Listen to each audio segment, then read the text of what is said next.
Dear viewers, আসসালামু আলাইকুম। আমার আগের ভিডিওগুলির উপরে দু একটা প্রশ্ন আমি পাচ্ছি, যেগুলির উত্তর দেওয়া দরকার। কেউ কেউ প্রশ্ন করছে যে আমার বিল্ডিং কি এটা রিয়েল বিল্ডিং কিনা, বা রিয়েল বিল্ডিং এর ড্রয়িং এভাবে করতে হবে কিনা। না, এটা রিয়েল বিল্ডিং না। রিয়েল বিল্ডিং এ তো আর্কিটেক্ট সাহেব তার ডিজাইন দিবেন, সেই ডিজাইনের উপরে স্ট্রাকচারাল ইঞ্জিনিয়ার তার স্ট্রাকচারাল ডিজাইন দিবেন, তার উপরে রিয়েল বিল্ডিং তৈরি হবে। এটা রিয়েল বিল্ডিং হলে এখানে ভিতরে রুমগুলি কোথায়, এটার ভিতরে কলাম কোথায়, কিছুই তো নাই। আমি শুধু দেখাচ্ছি 3D ড্রয়িং এর উপরে কাজ করার জন্য অটোক্যাডের কিছু এক্সিলেন্ট ফিচার। একটা এক্সাম্পল দিলেই ব্যাপারটা ক্লিয়ার হবে। ধরুন, সিদ্ধান্ত হলো বাড়িটির নর্থ ইস্ট ফেসে যে 3টা উইন্ডো আছে, সেই উইন্ডো 3টা থাকবে না। তো আপনারা ঘড়ি ধরুন, কাজটা আমি কতক্ষণে করি দেখেন।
দেখেন, এই নর্থ ইস্ট ফেসে উইন্ডোর কোনো চিহ্নও নেই, অটোমেটিক্যালি আপডেটেড হয়ে গেছে। দেখেন, মাঝখানে কিছু ভুল চাল দেওয়ার পরেও 2 মিনিট 5 সেকেন্ড সময় লাগলো।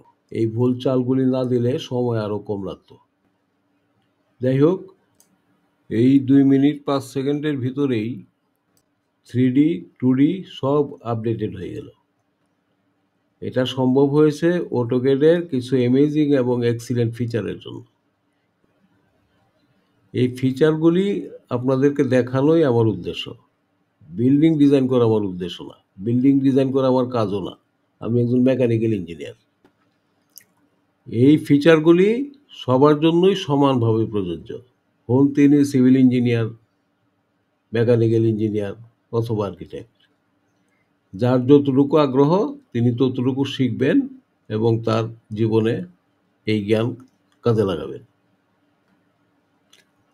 Thanks for watching.